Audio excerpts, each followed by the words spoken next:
Welcome back to the Alex Jones Show. I'm David Knight, and we're going to go to some of your calls right now. Let's go to Matt in FEMA Region 6 about the Oregon standoff. Go ahead, Matt. Hey, how's it going? Okay. I just had some information about Alex had said something the other day that kind of tipped me off. I'm sure everybody's been watching the Oregon standoff since it happened. Just like all of the major events like that happen, I was pretty much glued to every live stream source that I could get. And during that time frame, I became aware of a guy that was down there live streaming pretty much every day. And then, I started to think, wow, he's kind of putting out stuff that I wouldn't put if I was in that operation. But, hey, freedom of press. Well, started doing some more research onto it, especially in the coming days of this last week. And Alex had specifically said something that tipped me off on the show, and I believe it was last Monday, I think. He had said something along the lines of, when you have, military type situation and all your things start not working out right, you start to wonder, hey, maybe there's a mole, if you will. But further than that, it always comes down to the communications guy, is what he said. And that makes a lot of sense. And I didn't think much about it at the time when he said that, but then later that night started to come across information that solved that riddle, because the guy that I was talking about, I'll just go ahead and name him. I hate to give him any sort of airtime. Yeah, I wouldn't make any claims about anybody directly, publicly. And look, everybody can draw their own conclusions about this. I'm just concerned. I'm concerned about what happened to LaVoy Finicum. And I'm concerned that this has become a situation where they've allowed, it's been a PR disaster, where they have allowed the mainstream media to get away with what they're always going to do. They're always going to portray them as a bunch of yahoos and clowns and everything, but then they reinforce that by doing these sumo wrestler videos and so forth and so on. And now with this roadblock and the killing of LaVoy Finicum, they have now been able to successfully say, well, look, they're dangerous. Who shot? The only people who had any guns that were used were the law enforcement that were there. Now we've got these few yahoos that are left up there. They're going to basically trash that area, and they're going to perhaps go out violently, and that's all that anybody's going to remember about this. They were on their way to a meeting to meet with 400 people and the sheriff in the adjacent county to talk about what could be done about the oppressive policies of the federal government's quote-unquote land management. And we've talked about that in depth. I've got another report that's going to be coming out with a guy who is in the logging industry. That is the fundamental problem right there. And the way that the overbearing excessive use of force by the federal government against people that were in the Bundy area ranch, that were against people there in that area, the Hammonds.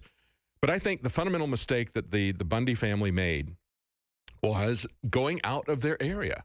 We understand that if we're going to fight the federal government, I think they understand that too. It is a local fight. They should have kept that fight local. They should have kept it in Nevada. They should have kept it in Utah, where the neighbor knows neighbor and they can stand together and they know each other, who they are, instead of going to a new area and allowing their unknown status to be used by the press, by the federal government, to make people feel fearful of them. They were peaceful. I just saw this on Facebook today. Somebody sent this to me from someone's Facebook account. Barbara Davis says, well, LaVoy Finicum's body is home now. I'm absolutely sickened. It was shot 9 times. And we had the FBI agent said, well, how many times did you guys shoot at LaVoy and the car? Oh, I would say it's in single digits. Well, they shot LaVoy 9 times. There will be no open casket. The FBI shot him in the face. Right after it happened, I put out a call for the serial number off the 9mm gun, the pistol the FBI claims that he had in his pocket. The Pacific Patriots Network just sent me an email back. The 9mm came back stolen 2 years ago. The FBI planted the gun on him, serial number 54119868. You need to look that up. He had his own gun. LaVoy Finicum is not the kind of guy who'd be going around in black markets buying an illegal gun. He had perfectly good rights to own his own gun. He left his own gun back at the refuge center. So that looks very suspicious to me. There's another riddle here, and that's the riddle of the riddled car. Why won't they show us the number of shots in that car? We'll be right back. Welcome back to the Alex Jones Show. I'm David Knight, your host for this 4th hour. We're going to be joined at the bottom of the hour by Richard Reeves, our correspondent from the Iowa caucuses last night when we had our live election coverage. of course, Richard is going to be going to New Hampshire as well to cover in the next week. He's going to be there as that vote is being taken, and also the lead up to that. But we want to talk to him and get some of his direct impressions of what happened there. We're going to be going to your phone calls here in just a moment. Ann, Brad, Tommy, Gara, hang on there. I'm going to get to you in just one moment. I wanted to finish up with what I was saying about the situation in the Oregon standoff. Joe Biggs and I were there at the end of last week reporting on what was going on. There was an excellent video that went up, and of course I cut my own video looking at analyzing what the FBI had put out along with their commentary about it.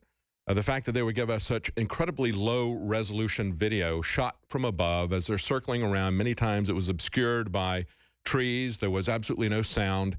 They have cameras over everything, and you can see that feed right there as they're looking at it. They have cameras on all their cars. They have cameras on their person. You know that with law enforcement, right?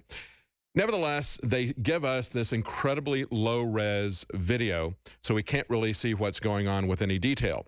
Now, one of the things that happened as they were doing this, if you guys can back that up just a little bit, as they were doing this, of course, there's the shooting of LaVoy. As he's coming up to that roadblock, we have another article that's on Infowars.com. We have a retired law enforcement officer talk about this. As you can see, when he came up there to that roadblock, they have created what this retired law enforcement officer said was a deadly roadblock. He said, whenever you put cars in the road and you give the person who is a fleeing occupant, the only alternative is to hit those cars or to go off the road in a dangerous way at a high speed. You're using deadly force. He says you cannot create the exigency, the urgency, if the person that you are following is a known person. They knew exactly who these guys were. They've been following them airily probably since they left the refuge. They were on their way, by the way, to talk to people. The local community was not afraid of them. There were 400 people who had showed up at that meeting. The sheriff, the local sheriff, was set to speak at that meeting. Somebody who has been sympathetic, very sympathetic to the needs of the local community in terms of natural resource management, trying to work with this overbearing federal government to find a way that these people cannot be driven completely into a third world economy. And they have massive unemployment in this area, probably 50% unemployment in this area based on the person that we were talking to. They've put out the logging industry that was so vital there. They have put them out of business. All but one of the milling companies has been closed because the federal government will not even allow them to cut the standing deadwood. They had a massive fire last summer because of that policy. And they won't even let them cut down many of the dead trees that have been burned. If they're over 21 inches, they can't even cut down those trees. So those trees will become fuel for further fires because they would rather have this place burned down than to allow these people to earn a living. So that's one aspect of it. That was the peaceful aspect that the Bundys and LaVoy Finicum were trying to talk about. But now we have another shooting by the police, excessive use of force. Many of us look at this and believe that that was absolutely unnecessary. And just as we investigate the shootings in urban areas, we should investigate this. But isn't it interesting that we always have the people, if you're opposed to what these people are saying or doing politically, or you don't have any sympathy for that group, you're immediately going to side with the government, say they should be killed. I am absolutely disgusted by the liberals who are calling for a violent resolution to this issue all along and are cheerleading this and are calling for even more violence in this area. Now, what the police officer said, beside the fact that you cannot use deadly force if you know that these people are not violent, fleeing felons. They knew who they were. They knew exactly where they were going. That's why they set that roadblock up there. That's why they did it in a place where they had no cell phone coverage. They should not have been using deadly force. And that comes even before the discussion as to whether or not LaVoy Finicum was trying to reach into or under his coat to try to get a weapon that may or may not have been there. Now, there's some other interesting things that this retired police officer points out that I didn't know, didn't think about because I'm not a police officer. He says, when you look at this shooting, you see the one officer who runs out of the roadblock with the gun pointed out at LaVoy Finicum. He leaves cover. He breaks cover. And he breaks cover and gets behind this car that is supposedly so dangerous that they're going to use lethal force to stop it. And so he gets out there and breaks cover. He's behind the car that supposedly is such a threat to them, exposing himself to being shot by them. Right there. Hold it right there. See, he's standing right there behind the car that LaVoy Finicum got out of. And I believe, and we've had eyewitness testimony of two women who were in the car, both said that the reason LaVoy took off, they were sitting there at the prior roadblock, a mile or more up the road. The reason they took off was because as a driver, Ryan Payne stuck his hand and his head out of the car. They took a shot at him and hit the side mirror of the car. And that's why when he got out of the car, LaVoy took off. And other people have said that he got out of the car knowing LaVoy Finicum. He probably got out of the car because he was trying to draw fire away from the people in the car. Once they shot LaVoy Finicum, then they went after the car. Maybe now it's a danger because they've got eyewitnesses to a murder in there. Maybe that's why they shot it. Now, the other thing that happens coming up at Laurel, okay, stop it right there. That guy who comes up out of the woods right there, he is pointing at LaVoy Finicum, and he's got his own fellow officers in a crossfire if he misses LaVoy Finicum. Now, we can't tell when those shots are done because the FBI conveniently doesn't give us any sound on this. But now we know that he's been shot 9 times. Was he, when his hands came down, was that in reaction to being shot? We can't know that because the FBI won't show us that. The FBI lied initially and said 3 shots were fired. Then when they questioned him further, when they released this, the FBI said, well, it would be in the single digits. They put 9 shots in LaVoy Finicum by himself. And then you can see afterwards with the snow that is hitting the vehicle, they continue with a barrage of shooting at the vehicle, according to the eyewitness testimony. And you can even see it on the video. They're throwing grenades, flash grenades at him, tear gas grenades at the people who are in the car. They never did anything. They never did any shooting. They were known by the law enforcement officers exactly who they were, where they were going. They did not need to resolve this in a violent way. If you are somebody who is an occupier and you hate these people because they're farmers and that, you need to understand that we all need to stand together against the excessive use of force. We cannot tolerate this because you don't agree with somebody politically. It's beyond that.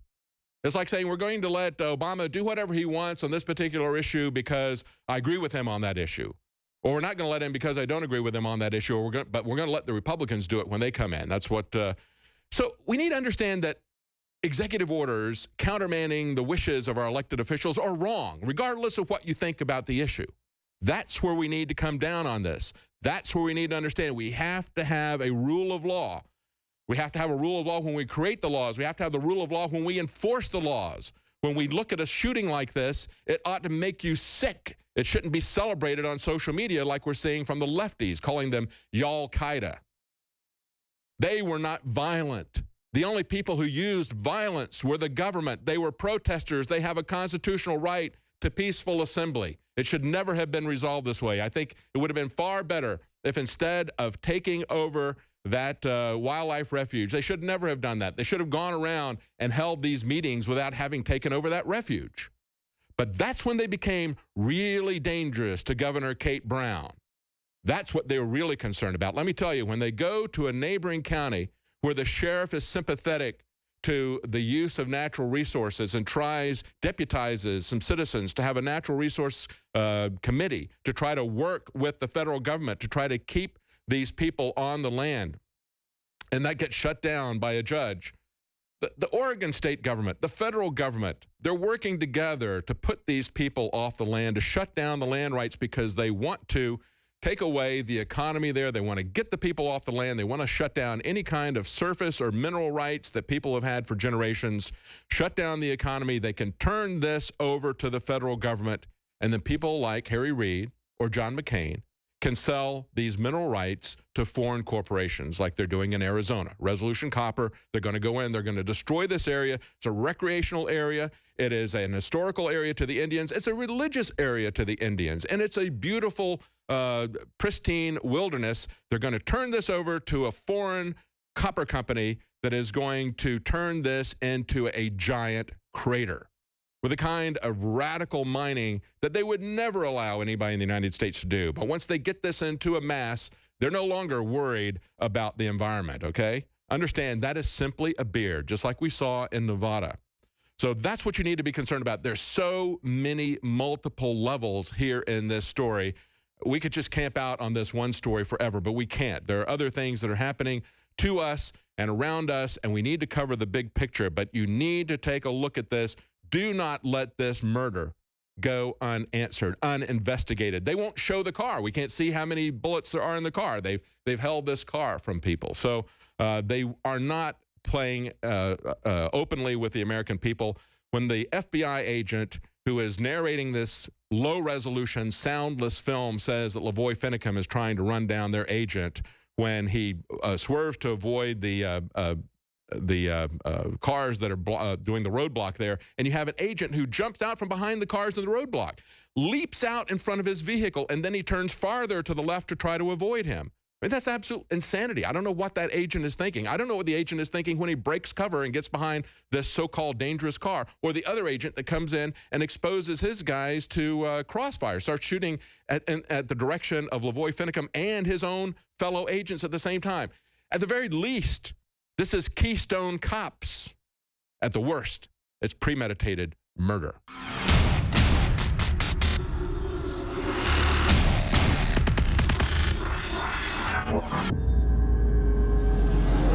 Clean, pure drinking water. You can't survive without it. But where do you get it? Alexa Pure Pro is a brand new, groundbreaking, gravity-fed water filtration system that is like no other. The Alexa Pure Pro transforms water from virtually any fresh source into clean, healthy drinking water, pairing the unprecedented superfiltration power of an all-new gravity block core with a hybrid chromatic shell. It removes up to 99.999% of impurities, including bacteria, viruses, fluoride, disinfectants, volatile organic contaminants, and hormones.